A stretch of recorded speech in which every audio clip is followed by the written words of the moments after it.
sorry it's probably a bit dim, this video. I'm really tired today, so I didn't really have the energy to put up lights and stuff, because actually it's quite a faff to set the lights up and stuff, so hopefully it's clear and good enough for you to still not find this video too horrendously grainy and horrible to watch.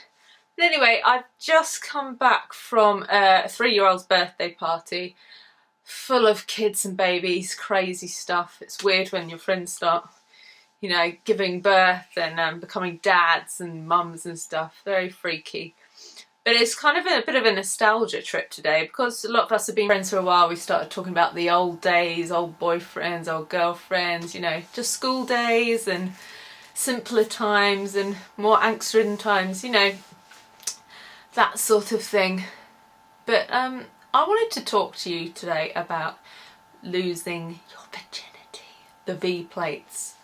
I remember when I was a teenager, just the concept of losing your V plates was such a big deal, and it used to stress me out because I was always a bit late to every sort of party. I was never the guy that the girl... Never the guy? I was never a guy, full stop. I was never the girl that the guys fancied or flirted with or wanted to get with. I was always their mate. I was a bit laddie. I'd be invited to the lads' nights. They didn't see me as, you know, potential girlfriend or someone attractive in that sense.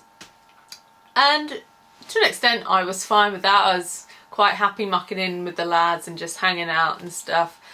But when I got to the age where I started fancying boys and started to notice that they didn't really fancy me back, it did start to get to me a little bit. And I think at the time it feels like everyone else has boyfriends, everyone else is snogging, everyone else is doing stuff, and you're not.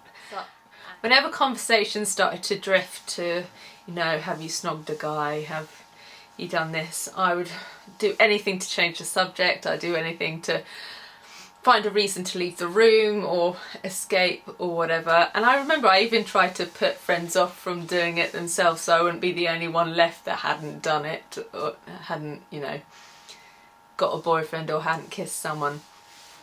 And then I started hanging out with some boys from another school, a local school, and they started to see me in that way. I remember being a bit terrified because I so wasn't used to someone finding me attractive or flirting with me or trying to kiss me or anything like that, that it was a bit unnerving. And I remember whenever we go to the parties and I knew there'd be games like spin the bottle, or that people would be making out and stuff, and you'd be left and expected to make out with whoever was left over. I remember... oh, I don't know, I still feel stressed thinking about it, but I remember how stressed I was about that.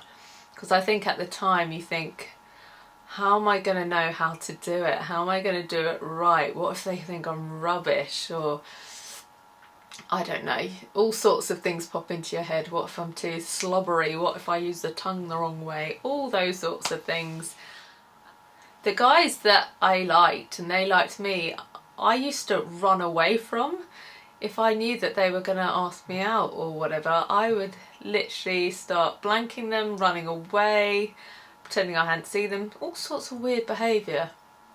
So yeah, you could say I've never been that cool when it comes to matters of passion from an early age. But it's funny, as soon as I got the snog bit out of the way, I thought, oh phew, I can relax now, I can, you know, joke along, I can join in the conversations whenever people start talking about boys and snogging and that sort of thing. I'm with it, I'm cool, yeah.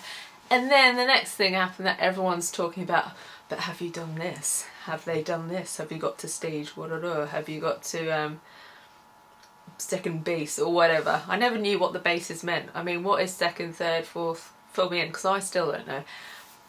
I remember thinking, oh, for goodness sake, okay, so I've got to be stressing about that now. And I remember I was a bit of a goody two-shoes in a lot of ways, so I never wanted to be one of those people that did it under 16, even though not all my friends, but a lot of my friends were. I remember it would be such the conversation at school when we found out someone else had done it, because obviously news would spread like wildfire. You know what schools are like. everyone likes to gossip and everyone likes to spread news, good or bad. But I remember my best friend was quite busy when it came to that side of things, and I remember feeling very behind and very kind of inexperienced and a little bit like a loser, because I wasn't doing anything like that. But you know what, in hindsight now, I'm so pleased, because I didn't do something that I wasn't ready to do, didn't do something I wasn't comfortable to do, and I haven't got loads of people that I now don't want to see, or people I want to avoid, or stories I don't want to remember or be reminded of when we go to reunions and stuff. Obviously I still have a few stories and people that I'd like to forget, but nothing too horrendous and nothing too extensive. I think I just wanted to tell these people out there who feel like they are inexperienced in that area of things, or are still waiting to lose the B plates, that really just not to panic and not put yourself under pressure. As with every aspect of life, you've got to do things at your own pace when it's right for you, and not be governed about what the rules, or what you think are the rules, like when you should do stuff by, and keeping up with other people, because it just doesn't make sense. We meet people at different stages of our lives. Someone might be lucky and meet someone that they're really into at a young age, another person might not meet them till much later, and it doesn't mean you're less attractive, less worthy, less cool or anything. And I just wish I knew that at the time, that not to stress myself out about it, because actually it's not a terrible thing if you haven't slept with lots of people. That's totally fine. If you have, you enjoy sex and you're confident and careful and safe, that's also fine. You've got to always do what's right for you, and also just make sure you don't hurt people in the process if at all possible. Sometimes I think us YouTubers forget that, you know, not everyone wants the details of their lives out on YouTube, out for everyone to hear and see. Just because we're happy to share doesn't mean the other person involved in that story is happy for it to be out there. So I'm not going to go in depth about it, but I will say that I was way over the age of consent. A lot of my friends had already done it ages ago, but I had waited, and I was very much in love with the person. Obviously it's never exactly like the movies, it's not a seamless thing, it can be painful and awkward, but overall it was really lovely. I felt relaxed, I felt I trusted the person entirely, and it's something I can look back on fondly, which is nice and actually surprisingly rare, so I'm very grateful about that and glad that I did wait. I know a lot of people think, okay, I just want to get it done, I want to get it over with, and that's fine, whatever you feel's right for you. But I will say that for me this was definitely the right thing, and I'm really glad that I did wait, so I can think that, you know, it was with someone I loved, and that's a pretty lovely thing. Though, even after that, when I went to uni, and I only had, let's think, yeah, there's only one person I'd been with by the time I was at uni.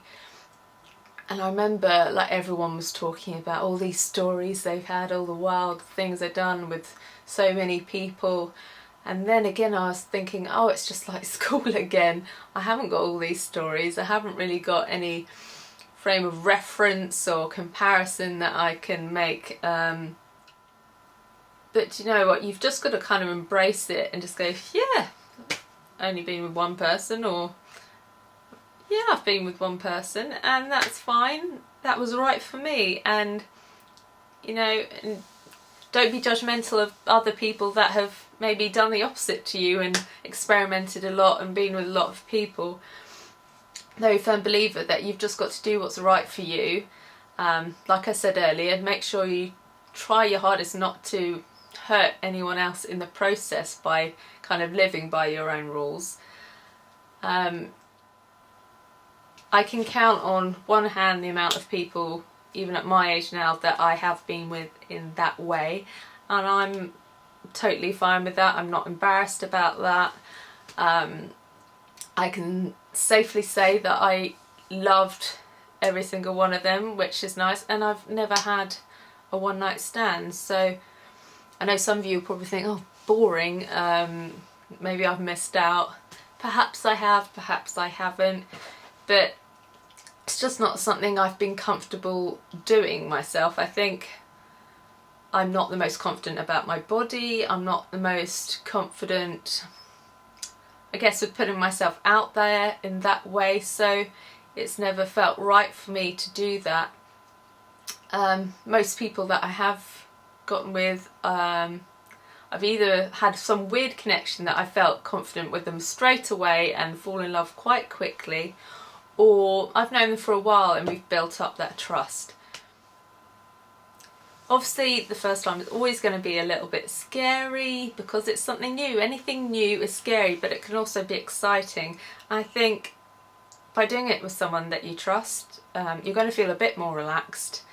You're probably going to enjoy it a lot more, and the chances are you'll look back on it and smile rather than go, oh no. And plus, you don't want to be worrying that someone's going to be talking about you and telling everyone about the ins and outs of the details. Ugh, the thought of that is horrible, isn't it? So if you haven't, you know, yet, don't worry, it will happen. If you have and it wasn't great, there is work to be done. You can improve on that and make sure you get to a point where it's enjoyable for you and you feel confident and comfortable. If your number is small and you wish it was bigger, don't worry, there's nothing wrong with that at all. If you've been a bit more active than you wish you had, look at it as an education. You've learnt something from the experiences. Perhaps you've learnt, perhaps you know what you don't want out of your physical life, the people to avoid, for instance, ways in which you can be more careful perhaps. Yeah, I don't really know what my point was, but all I want to say is all those stresses you have when you're young about it, I can guarantee when you're older you'll realise that you needn't have worried. Think about it, it's a pretty bizarre thing for two humans to do, isn't it? I say two, obviously there can be more than two. I've always been a bit upset that my parents don't take that much of an interest in my videos, but I'm actually thinking it might be a good thing. Imagine them watching this. Ooh.